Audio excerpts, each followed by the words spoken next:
All right, founders, welcome back to part 2. Today, we're talking all about perfecting the pitch.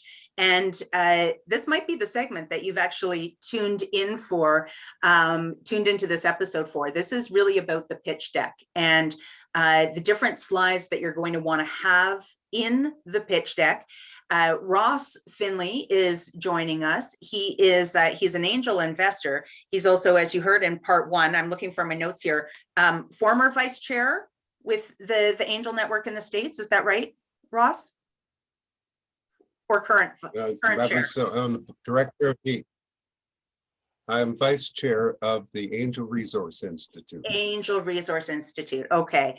And then former founder and director with First Angel Network Association and Aurora Angel Network. So definitely this is your wheelhouse, you get this. So can you walk us through the 75 pages that we need to have in our pitch deck? There's way more than that. Okay, that's a joke, everybody. Please don't do that. No. All right, go for it. I want to just talk briefly about what you have to prepare before you prepare your pitch. Before you create a pitch, you have a number of things you have to do. Number one, you have to know what your value proposition is. I don't know if you guys have talked about that yet in your program. No, please share that. What is a value proposition? A value proposition is it's a lot of people confuse it with what's your company do? What do you do that's different? But it's not quite that. To me, a value proposition is what you do for your customer. So quite often they think the value proposition is, this is why my technology is better than their technology. It's not. It's got to be, this is why people will buy my technology and who will buy it and why. I'm sorry. So the value proposition, think about whenever you introduce your company, you should be thinking about how, not what you do, but what you do for your company, for your customer. Yeah. So if I say I'm a consultant, I'll put you to sleep. If I say I help make companies profitable, maybe I've got your attention. That's a value proposition. Got it. All right. Second, and this is right up your alley, you got to know your numbers. You have to know them cold. You have to know what are the assumptions behind all of them. Third, you have to figure out how your company is going to act like it has shareholders. Have you put structures in place that are going to support your ability to have shareholders? Next thing, you want to be able to say to an investor or a lender or everything, why your team is the best team going. Okay. And why it's better than the other people. You have to recognize what your limitations are and what your company's limitations are, specifically where it sits in the marketplace, where does it sit in the distribution channel, all of these kinds of things. Because after you do your pitch, if you haven't addressed these things, you're going to be cornered on them by whoever is looking at your business. You need to identify what kind of money and what kind of investor do you want. I knew a guy who was starting up a restaurant. We have a tax credit here, an equity tax credit.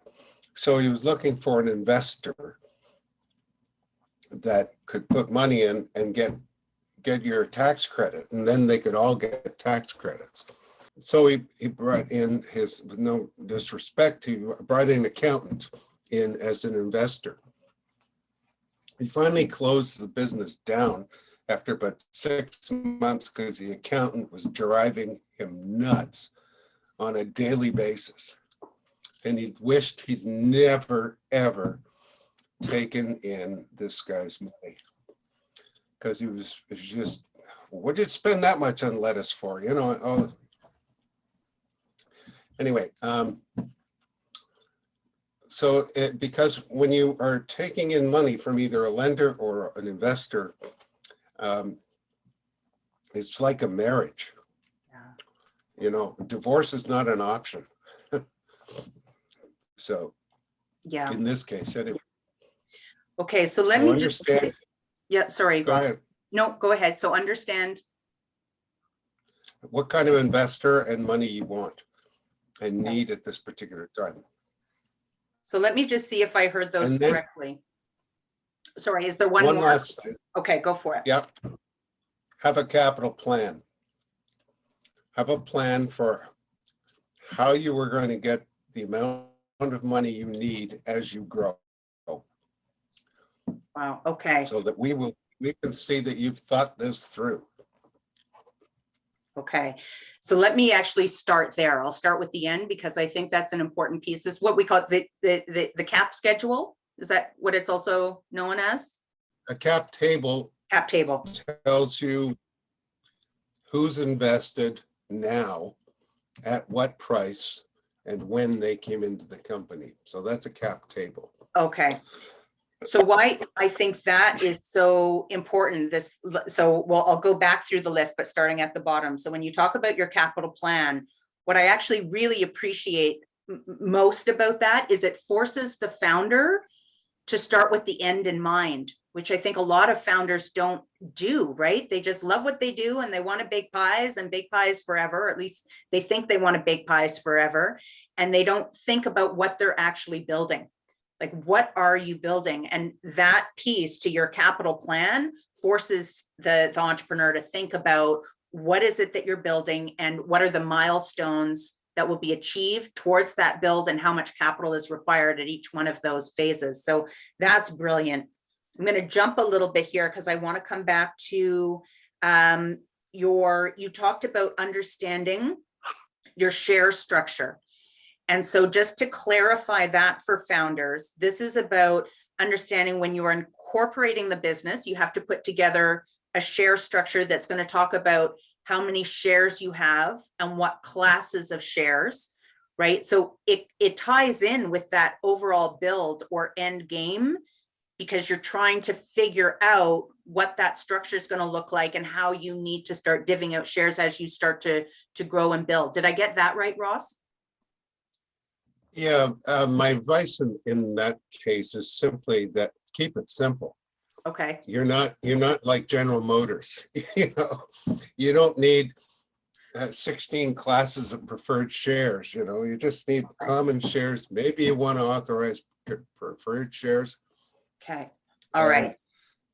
And there's two things you need to be concerned about as you're putting together, as you're starting your business. And one is, how many shares are you going to authorize versus how many shares you're going to issue? So authorize means the company is authorized to issue up to, 50 million shares or 100 million shares. And if you don't authorize enough, and then you issue, that becomes your share treasury in the company. So you give shares out of that treasury to yourself, to the investors, to your employees, to whomever. And so you want to, there's a number of issued shares. And if you don't authorize enough shares, it makes it more difficult to actually issue shares. For example, if we had a company come to us that had only authorized 100 shares, well, they'd already given out 30 of them to them and their best friends and their mother and dad. So that left 70 shares. How do you create a share price out of, for a $200,000 investment out of 70 shares? You're giving away percentages of shares, which is not enough. So It would cost you probably 3-4 grand to go back in and fix that problem with a lawyer. So that gets to a good point, which is don't use your real estate lawyer, Uncle Vinny, to do your company incorporation because they don't know how to do it. It's worth getting the letterhead to do it right the first time.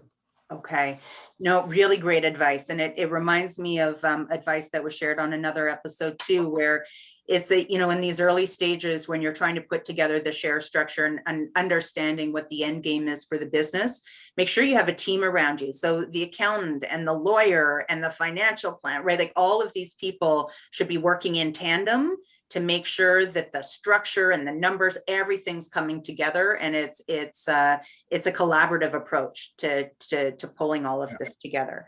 So again, in your pitch deck, you're going to have a slide that says, "Here's my team, and here's my advisors." Love it. That's where those guys come in. Love it. Okay, super smart. Before we move to the pitch deck, I just want to come back and clarify, as you mentioned here, the preparation that you need to do. We have a capital plan. That capital plan, I imagine, ties in with understanding the share structure. And then to your point, understanding your team and the strength of your team so that the team can execute on the plan. Understanding the money that you need and what type of investor actually gets attached to that money. Your numbers inside and out. This is why we do nail the numbers. Your value proposition. And then the last piece you spoke to here is limitations. And I'm wondering, is the limitations much like a SWOT analysis? Or is it something different? That's what came to mind when you said limitations. It's really knowing yourself as Okay. the entrepreneur. Okay. So there's a lot of, at an early stage of investment or loan, you are lending to a person, not necessarily a company. You're betting on the jockey, not on the horse. Okay, so I need to know that you're upfront and you understand what your problems are. And then that helps me understand how I can help. Perfect. And, I love that. So, yeah. I love that. I think that's important. I think I think it's very important. I think a lot of founders, when they always try to present their best side, right? And their best numbers. So they make up some financials to make it look good. They put together a whole bunch of, supposed magic in a business plan and their best suit. And what investors really want to see is what's behind the curtain, right? Like, show me the truth of what you have. To your point, this is a marriage and divorce isn't an option. So you might as well just put it all on the table front and center and, let everybody see exactly what this relationship is going to look like.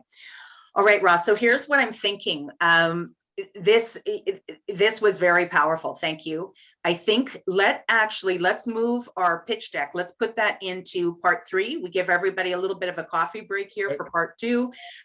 Just want to thank our episode champion again, Community Futures Manitoba. And then we will come back in here for our final segment, which will be the pitch deck. I love how you did this, Ross. We get the best for last and what everyone's waiting for. So I bet that was a strategy on your part. All right, everybody, we'll see you back here for part 3. Thanks for watching. Thanks for listening. And we'll see you back in the lab here shortly.